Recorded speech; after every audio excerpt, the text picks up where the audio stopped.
solidaire, solitaire mais solidaire. Un pour tous et tous pour un. Je me tourne vers lui et je lui fais ah bah, va falloir enlever les chaussures et les chaussettes. Hein. Et il explose de rire et en fait là il me sort mais d'une façon mais tellement innocente et naturelle, il me dit oh ouais, je t'aime. Et moi je le regarde et je fais je sais. Et le lendemain matin, mais genre à 6h30 du matin, quelque chose comme ça, il me réveille.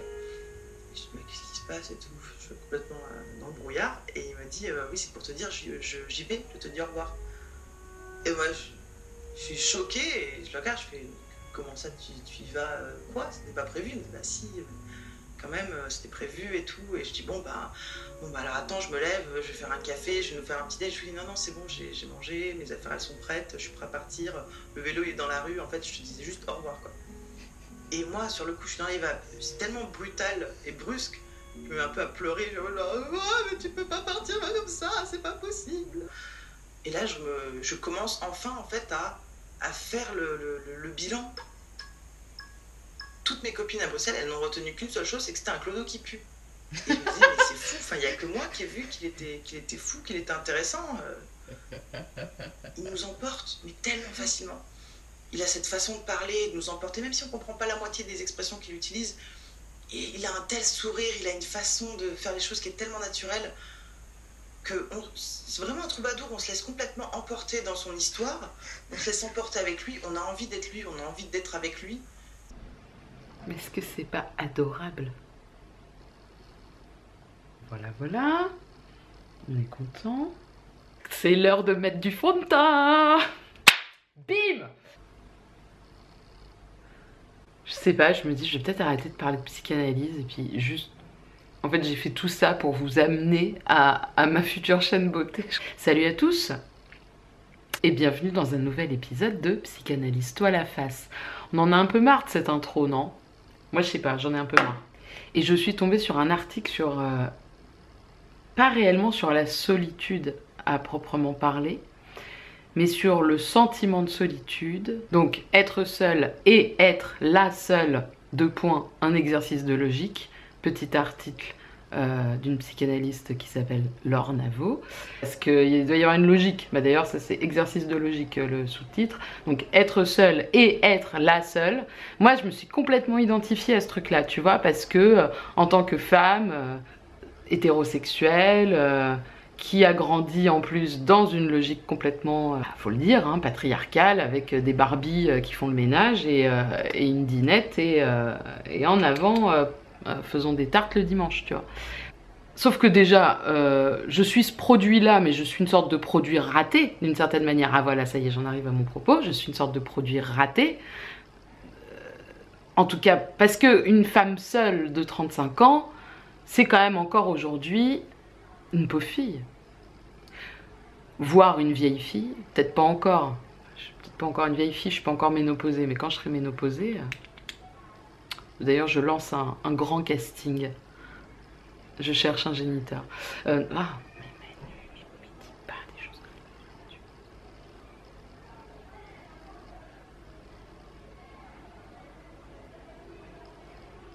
Une femme seule de 35 ans, sans enfant, célibataire, c'est... tu vois, par rapport à un homme, dans ce qu'on entend, tu vois, des grands schémas homme-femme, un homme, c'est un vagabond, c'est un poète. C'est un homme libre qui n'a pas envie de se faire emmerder par une bonne femme, tu vois. Il y a un côté un peu comme ça.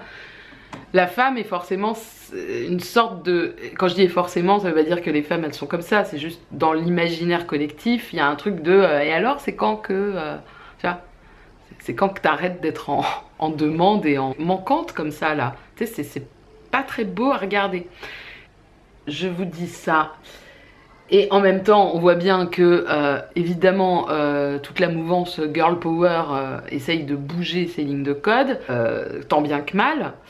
Et sauf que moi, il y a un moment, en fait, là, ce qui m'a soulagée, c'était... Parce que ça fait des années, moi, que je me pose la question. Parce que, au fond de moi, tu vois, t'as toujours des potes pour te dire, mais t'inquiète pas, tu vas trouver le bon...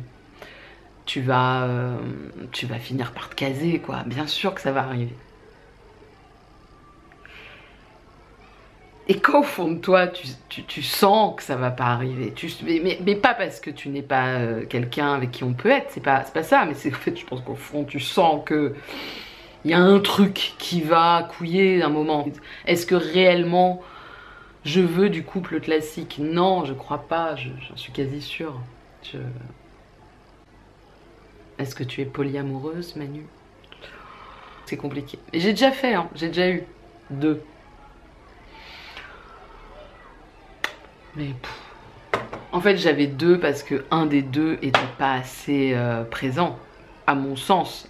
Après, il aurait été méga présent, j'aurais fait ah, il est trop présent, il me fait chier, il envoie trop de messages, il m'emmerde. Enfin bon, bref. Même si au fond, il y a quelque chose de moi qui résiste, qui refuse, qui dit non au couple classique, il y a une plainte qui s'installe, tout de même. Une plainte de la solitude. Parce que j'ai lu un autre article après, j'ai tapé solitude, isolement pour voir un peu ce que les psys en disaient, choper 2-3 trucs à droite à gauche, et je suis tombée sur un article hyper intéressant, j'essaierai de le retrouver, où le psy donc différencie évidemment isolement et solitude. Donc on pourrait se dire l'isolement, enfin on peut être seul en présence de plein d'autres. D'ailleurs c'est même presque ce qui est recommandé par certains psychanalystes anglo-saxons, la capacité d'être seul en présence de l'autre, parce que c'est vraiment un sentiment, la solitude. Là où l'isolement ce serait, je sais pas, une personne qui est vraiment délaissée par un entourage social, par même des biens matériels, etc. Sauf que là, le psychanalyste qui faisait l'article, lui, il allait un peu au-delà de cette différenciation, le matériel d'un côté et le sentiment de l'autre. Il parlait aussi d'un potentiel isolement psychique aussi. Il parlait de cet isolement comme par exemple ce qui peut avoir lieu dans la prise de drogue, dans la prise d'alcool. Quand t'as des potes tous les soirs pour boire, c'est quand même un peu... Enfin, tu bois de l'alcool, quoi. Tout le monde boit, j'allais dire matin, midi et soir, mais c'est pas faux. Parfois, ça peut commencer à 11h30 du matin. Le petit apéro dans la cuisine, tu sais, le petit verre de blanc ou de rouge qui te met bien avec un petit bout de fromage avant le repas. Putain, c'est pas mal ça.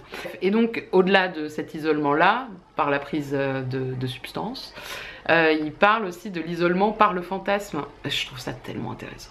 Ça, j'ai trouvé ça génial. C'est-à-dire que moi, je me rends compte que pour éviter d'être seule, pour éviter de me confronter au sentiment de solitude, j'ai une tendance et une capacité à m'isoler dans le fantasme, mais alors, mais puissance 15 000.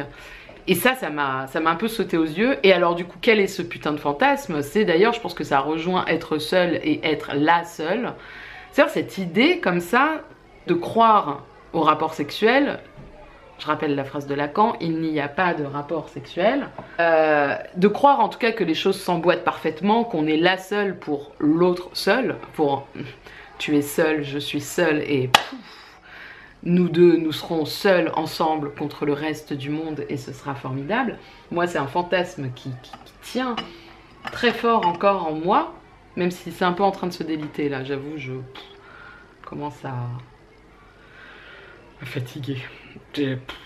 Pour dire que oui, j'ai une tendance, je pense, à l'isolement dans le fantasme et à croire des choses et à m'illusionner et en fait à refuser de me confronter à la solitude.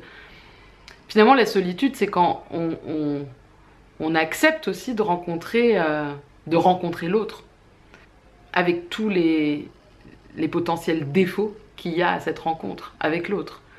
Toute l'impossibilité de ne faire qu'un finalement.